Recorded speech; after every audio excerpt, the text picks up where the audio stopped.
Thank you, President. I intend to rise today in support of this motion, and I'm going to take a bit of a different tack, I think, to most people, because we've heard a lot of the stories and a lot of the issues around the portal and around the licensing and other areas. But I have a bit of a way of looking at things, which is when you come up with a system and a process, and we've had a bit of time pass now, then we can judge that system and that system by what we actually see in evidence now. So I just want to use, I'll be backwards and forwards between this document, which is the Standing Committee on Uniform Legislation and Statutes Review, which is actually very interesting reading. And it mentions a number of things. If I can find my page. And it says the purpose of this Act, so the bill, and it's talking about the bill at this time, was the overriding objective is to ensure the use of firearms is subject to the paramount need to protect public safety. I've been all over the state, spoken to hundreds and hundreds of people, probably thousands, and I haven't come across anyone who actually differs from that as a firearms owner. In the executive summary on this, it also talks about the bill's reforms, and I'm going to focus on three, which was to improve the system for written authorities from landowners for the use of firearms on their land. The next one is a clearer firearms licence types and clearer licensing processes. And I'll just park that for the moment while I talk about the other side of the bill, which is the powers that have actually been given to the executive through the Police Commissioner. And we've all heard about the Henry VIII clauses, and there's 6 that were identified in this document, plus a number of other clauses.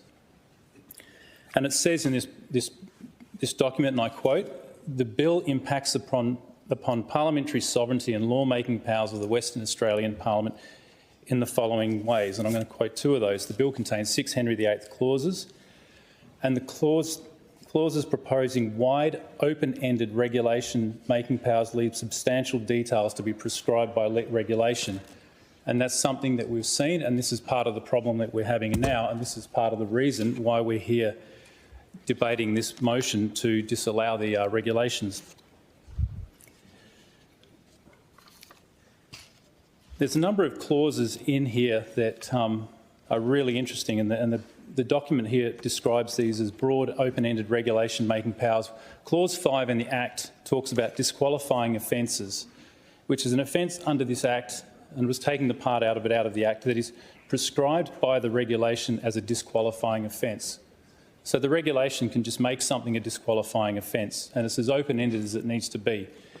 Clause 5 describes a disqualifying order, which is the same sort of things, that is prescribed by the regulations as a disqualifying order. Clause 9, a disqualified person, just prescribed by the regulations as a disqualified person, essentially. And then it talks about prescribed health standards, which my learned friend, the Honourable Rob Horseman, has just explained about some of the issues around some of these prescribed health standards, that 18 pages, I believe it is, to talk about the health standards for someone to use a firearm. And I've spoken about this in the past before, that I cannot think of a medical condition that makes someone less safe with a firearm. And I'll just leave that there.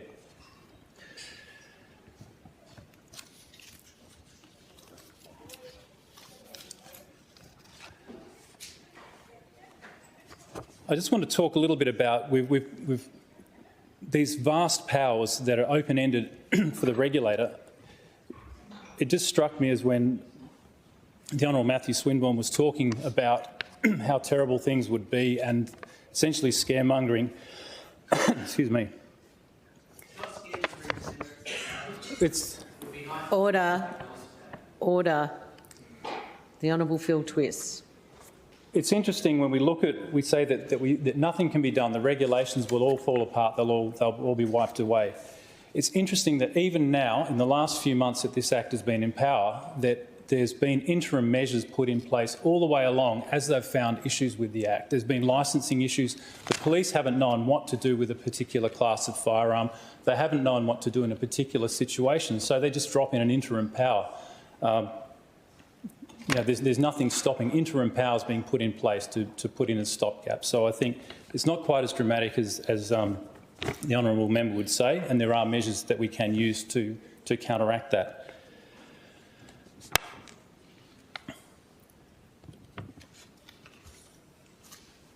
Just want to talk as well, there's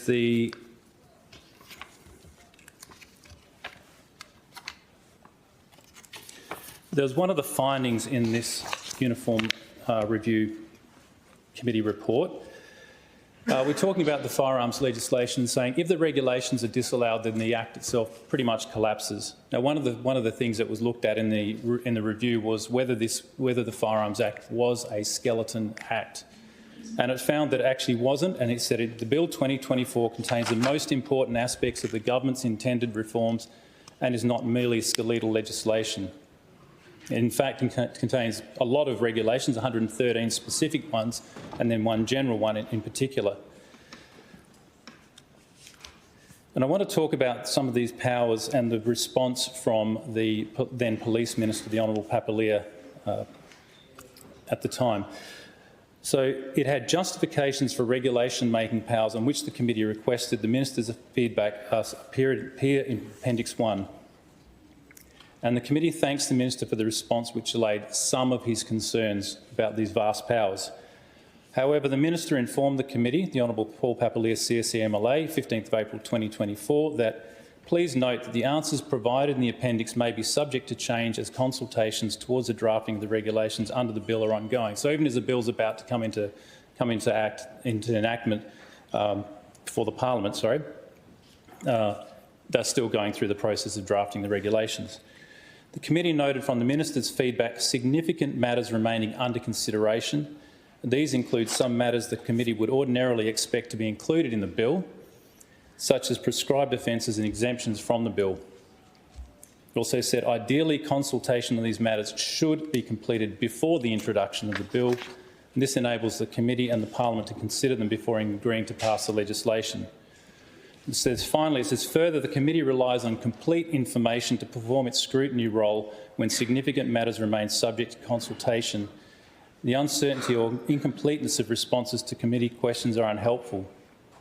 And I don't think I need to repeat what, excuse me a minute, the Honourable Nick Duran was saying earlier about the ability to actually review this legislation, the opportunities to do it, that even at this point, before it even saw the Legislative Council, that there were significant issues and not enough information to even really understand what the bill was fully about. So I just want to quickly go over the three reforms I mentioned earlier, which were improving the system for written authorities, clearer firearm licence types and clearer licensing processes. So improving the system for written authorities, and I'll point out as well that, as was mentioned earlier, that these issues and these problems, they're in the past. The reality is these problems are not in the past, they're ongoing. I get emails and I get calls and I get people talking to me almost every day talking about a new issue that's popped up. They're not in the past, they're actually part of an ongoing slow-moving train wreck. So improving the system for written authorities. So as also has been mentioned already, that some of those authorities around access to land for hunting, they're also access to land by landowners, station owners and the like. And we're hearing more and more these stories of these looming ecological and biosecurity disasters that are facing us as the fox, pig, deer and a number of other feral pests start to get out of control. And we all know that they are getting out of control. And our little bilbies and our quenders are going to suffer as a result. I already lost 2 beautiful chickens as a result of a fox attack not that long ago. Other things, animal control agents. We've probably all seen the ABC article very recently, which acknowledged that we've got a serious problem with animal control agents. They no longer feel confident going out when they get a call because they have to access land to be able to humanely euthanize an animal, or they don't know whether they can access roadside areas or places to safely euthanize animals. And if they break the law, they will lose their firearms. And most of them are not just doing that as a hobby, they're actually doing it as part of a business as well and part of other aspects of their life. The other thing that I've seen is things like the arbitrary and changing conditions around rifle ranges, the safety conditions that seem to be changing every time an inspection comes up or a requirement comes up to have a look at it, to the point at which some rifle ranges and gun ranges are actually shutting themselves down voluntarily until they can try and understand what is going on, so they don't get shut down by the police and have a very, very difficult process of coming back. Clearer licensed firearms licence types, there's a lot of confusion around that, and there's a lot of arbitrary decisions having to be made, and to the credit of the police, a lot of them are trying to work their way through that by putting in interim measures and putting in interim rulings on things which may or may not have any legal standing at all. An interesting one is the primary producers. They're restricted to certain calibres of, say, handguns, to between, say, a 38 and 45 calibre handgun, to humanely euthanise animals, when it would be much safer to use a 22 calibre handgun to do the job better and safer and actually more humanely for the animals they're dealing with. But they don't have access to that because this was an arbitrary thing put into the regulations. Clearer licensing processes, I don't know if I need to go into that. The system is so dysfunctional. I'll just mention someone in the Parliament. There's a wonderful lady from Southern Cross called Deb Taylor, who, of her own volition, not being paid, has decided that she would help firearms owners. She has created a Facebook page, but she's also made herself available to help people through the portal. Furthermore, she's actually created paper templates that people can use. They were being submitted to the police, and the police found issues with some of them. So she called the police, spoke to I think it was the superintendent, and got an agreement on those forms. So we've got people outside the system who are finding it necessary to try and help the system work. It's that bad.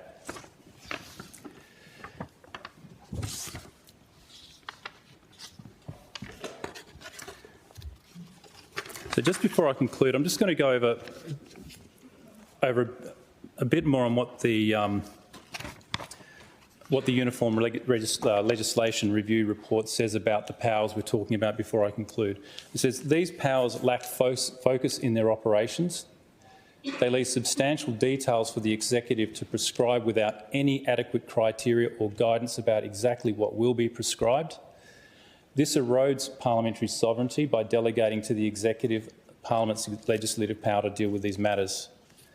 Their open-ended nature can often negate any effective scrutiny and parliamentary oversight by the Joint Standing Committee on Delegated Legislation.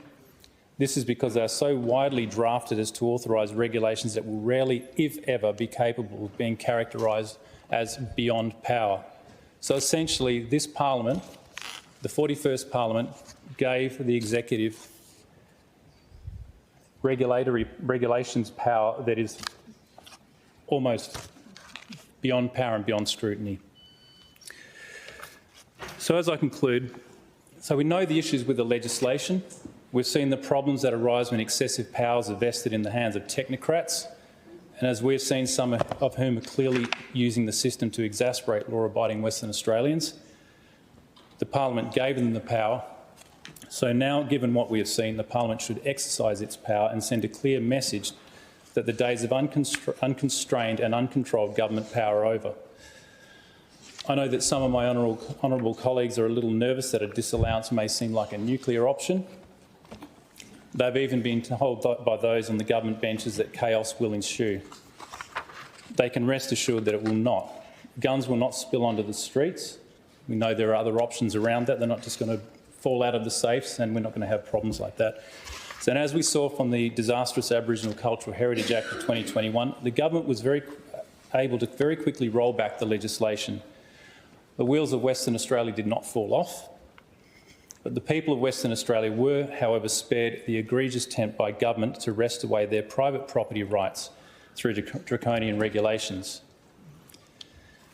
And I just want to finally conclude that in his response to the regulation-making powers of the Firearms Bill 2024, raised by the Standing Committee on Uniform Legislation and Statutes Review to the then Police Minister, Honourable Paul Papalier, he provided this as part of his response, and I will quote it.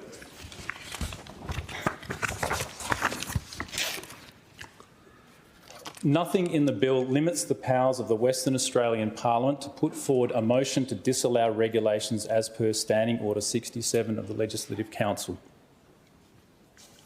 I believe it is incumbent on this House now to exercise those powers, and I commend the motion to the House